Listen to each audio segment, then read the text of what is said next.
नमस्कार, मैं हूं हेमेंद्र शर्मा और आप देख रहे हैं MP round up. Madhya Pradesh के चुनावों में अभी कुछ महीने बाकी हैं, लेकिन नेताओं का पाला बदलने का सिलसिला लगातार चल रहा है। शुरुआत दीपक जोशी से हुई, जिन्होंने कुछ महीने पहले भारतीय जनता पार्टी को छोड़कर के कांग्रेस पार्टी का दामन थामा। उसके बाद 15 दिन पहले शिवपुरी से बैजनाथ यादव ने भारतीय जनता पार्टी को छोड़कर के कांग्रेस पार्टी ज्वाइन कर ली और सोमवार को राकेश गुप्ता, जो कि शिवपुरी से ही हैं, उन्होंने भी भारतीय जनता पार्टी को छोड़कर के कांग्रेस पार्टी ज्वाइन कर ली। एक रोचक तथ्य ये है कि ये सभी लोग जो हैं सत्तारूढ़ भारतीय जनता पार्टी को छोड़कर के ऑपोजिशन कांग्रेस पार्टी को ज्वाइन कर रहे हैं।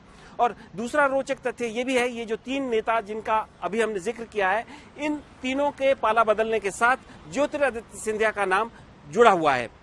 दीपक जोशी पूर्व मुख्यमंत्री कैलाश जोशी के पुत्र हैं और पूर्व में शिवराज सिंह चौहान की सरकार में मंत्री भी रह चुके हैं, लेकिन 2018 में ये कांग्रेस पार्टी के मनोज चौधरी से चुनाव हार गए थे।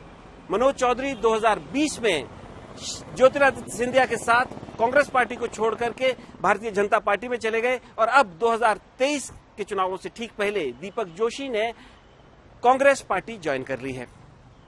बैजनाथ यादव, जो कि शिवपुरी से हैं, वो ज्योतिरादित्य सिंधिया के कट्टर समर्थक माने जाते थे और उन्होंने भी 2020 में भारतीय जनता पार्टी कांग्रेस पार्टी को छोड़ करके ज्वाइन की थी।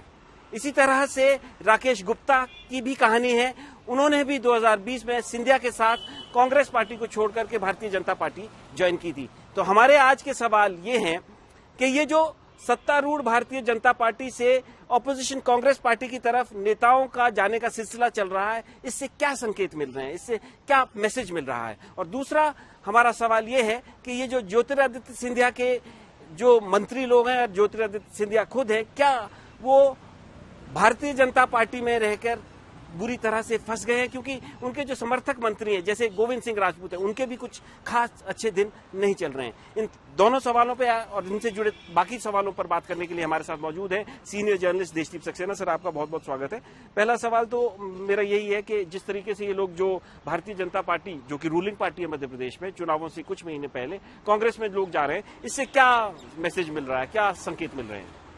देखिए, संकेत बीजेपी के लिए तो अच्छे हैं नहीं जी। और मेरी इनमें से कई नेताओं से बात हुई तो उन्होंने एक लाइन का जो जवाब दिया मेरे को कि क्या डूबते जहाज में कोई बैठता है जी। तो ये बीजेपी के लिए संकेत अच्छे नहीं है। अगर खुद बीजेपी के नेता जो छोड़ के आ रहे हैं वो ये कह रहे हैं और बीजेपी के सर्वे भी कुछ इस तरीके के बता रहे हैं कि पार्टी दिक्कत में दिखाई दे रही है। तो देशदीप जी, मेरा आपसे सवाल ये कि आप जैसे प्रदेश भर में लोगों से बात करते हैं, आप क्या देखते हैं, आपको क्या लगता है कि ये बीजेपी का जहाज 15 से 20 साल के बाद क्या वाकई में डूब रहा है मध्य प्रदेश में? देखिए, जहाज डूब रहा है कि नहीं डूब रहा है ये अभी कुछ समय बाद हमें मालूम पड़ेगा, लेकिन अभी जो परिस्थितियां निर्मित हो रही हैं वो परिस्थितियां बीजेपी के लिए भी चिंता का विषय बनी हुई है। बीजेपी के अपने बहुत सारे सर्वेज हैं, हम पढ़ते हैं अखबारों में, मैगजीन्स में, टीवी चैनल्स पे, कि वो सर्वे ये बता रहे हैं कि बीजेपी के लिए स्थिति अच्छी नहीं है चुनाव के पहले। आज मतलब अक्टूबर नवंबर तो क्या कारण है, क्या कारण है इनके पीछे? उसके जो कारण नजर आ रहे हैं, एक तो बहुत बड़ा जो कारण है तो बीजेपी के ऊपर एक बहुत भारी टनों वजनी एंटी इनकम्बेंसी फैक्टर बीजेपी के ऊपर, बीजेपी उससे परेशान है एंटी इनकम्बेंसी फैक्टर से। दूसरा, जिस बातों का जिक्र आपने किया अपने ओपनिंग स्टेटमेंट में कि कौन कौन लोग छोड़ के आ रहे हैं, तो जिसे हम अंग्रेजी में बोलते हैं कि time has come full circle for BJP. जिस स्थिति में बीजेपी थी जब ये लोग आए थे, अब अच्छा लगता है उसी स्थिति में फिर से हो गई है। और ये लोग जो बीजेपी में आए थे उस वक्त सिंधिया जी के साथ, सिंधिया जी के नेतृत्व में, वो अपने आप को खुद बीजेपी में आप बहुत अनकंफर्टेबल महसूस कर रहे हैं। सर, इसी से जुड़ा हुआ मेरा अगला सवाल है आपसे कि पिछले 15 दिन में ज्योतिरादित्य सिंधिया को 2 बड़े तगड़े झटके लगे हैं। बैजनाथ यादव उनके कट्टर समर्थक माने जाते थे, राकेश गुप्ता आज भारतीय जनता पार्टी छोड़ करके वापस कांग्रेस में आए, ये भी उनके कट्टर समर्थक माने जाते थे। दोनों ने ही 2020 में कांग्रेस पार्टी छोड़ी और वहां चले गए। गोविंद राजपूत की कहानी आपको मालूम है, अभी कुछ दिन पहले दलितों के मकान उनकी कॉन्स्टिट्यूएंसी में गिराए गए, दिग्विजय सिंह वहां गए, कलेक्टर एसपी वहां पे जमीन पे बैठकर माफी मांगे, रेंजर को सस्पेंड कर दिया गया। ओवरऑल जो है सिंधिया और उनके समर्थकों की स्थिति अच्छी नहीं दिख रही है, इसको आप कैसे देखते हैं? देखिए, अगेन मैं बीजेपी के नेताओं को कोट करूंगा। खुद बीजेपी के नेताओं का कहना है कि आज भारतीय जनता पार्टी में 2 तरह की बीजेपी है, एक महाराज बीजेपी जिसे बोलते हैं, एक नाराज बीजेपी जिसे बोलते हैं। महाराज बीजेपी उसको कहा जाता है बीजेपी के नेताओं द्वारा जो सिंधिया जी का फैक्शन है, और नाराज बीजेपी मतलब बीजेपी के ओरिजिनल जो बीजेपी के मूल कार्यकर्ता नेता थे उनको कहा जाता है। और इन लोगों में आपस में भारी घमासान मचा हुआ ऐसा लग रहा है, और यही कारण है कि ये जो भागदौड़ी मच रही है। आपने एक मंत्री का नाम लिया, गोविंद सिंह राजपूत जी का। मेरी जानकारी में जितने भी सिंधिया जी के समर्थक मंत्री हैं वो सब किसी न किसी परेशानी में हैं, और प्राइवेटली अगर उनसे बात की जाए तो वो बताते हैं कि उनकी समस्या क्या है, उनके विभाग में उनकी नहीं सुनी जा रही, IAS अधिकारी उनकी नहीं सुन रहे, वो जो काम चाहते हैं वो काम नहीं हो रहे हैं। तो हालत ठीक नजर नहीं आ रही है। कई उन नेताओं का जिनका आपने जिक्र किया, उनके लिए तो एक सर्वाइवल का प्रश्न है कि मेरा जो पॉलिटिकल एग्जिस्टेंस क्या होगा अगर मैं बीजेपी में रहा तो।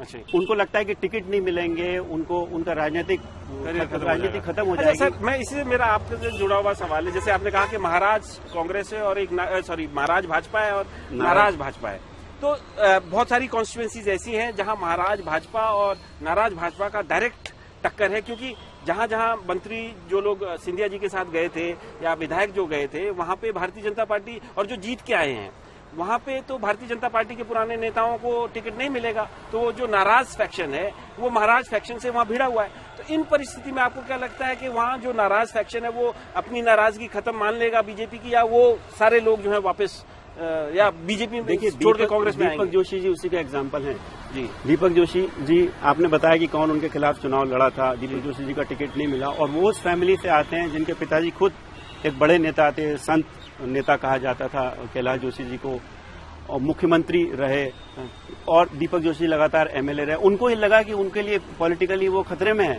जी, तो वो छोड़ के आए। ऐसे जहां जहां भी ये समीकरण बन रहे हैं, खासतौर से ग्वालियर चंबल इलाके में या मालवा के कुछ इलाकों में, वहां बीजेपी की ये स्थिति हो रही है। आज बीजेपी की सबसे बड़ी समस्या ये है कि वो अपने इन झगड़ों को निपटाए, पहले आपस की लड़ाई निपटाए, उसके बाद कांग्रेस से फाइट करे। ये बीजेपी की सबसे बड़ी समस्या है, और इसको वो जितनी जल्दी सुलझा लेंगे वो उतना उनके लिए अच्छा होगा। बीजेपी की जो सेंट्रल लीडरशिप है उसको भी मालूम है, बीजेपी की स्टेट लीडरशिप है उनको भी ये मालूम है, और उनके समर्थकों को तो ये पूरी तरीके से मालूम है जो ये एक्शन हो रहा है, लोग भाग भाग के यहाँ आ रहे हैं। तो एंटी इनकम्बेंसी टनों एंटी इनकम्बेंसी वजन है एंटी इनकम्बेंसी का मध्य प्रदेश में। महाराज भाजपा और नाराज भाजपा में कॉन्फ्लिक्ट है, और जो सेंट्रल लीडरशिप है उसको ये देखना पड़ेगा कि भारतीय जनता पार्टी के अंदर जो अपनी लड़ाई है, अंदर की लड़ाई है, उससे वो कैसे निपटारा उसका करें, क्योंकि उसके बाद कांग्रेस से फाइट शुरू होती है। कांग्रेस पार्टी दूसरी तरफ 2023 के लिए ऐसा प्रतीत हो रहा है कि कॉन्फिडेंटली जो है जा रही है, उनके अंदर कॉन्फिडेंस है। वो ऐसा इसलिए क्योंकि अभी फिलहाल कांग्रेस की तरफ से भाजपा में कोई नेता गया हो ऐसा नहीं हुआ है। हाल फिलहाल में सभी नेता जो हैं भारतीय जनता पार्टी छोड़ करके कांग्रेस पार्टी में ज्वाइन किए हैं। तो इनको जो नेता लोग हैं उनको ये जरूर मालूम रहता है, ऐसा माना जाता है कि किसकी सरकार बनने वाली है। तो फिलहाल ऐसा लग रहा है कि भारतीय जनता पार्टी के लिए परेशानी जरूर हो सकती है। MP राउंड अप में आज सिर्फ इतना ही। कल फिर मुलाकात होगी, तब तक के लिए थैंक यू, गुड बाय।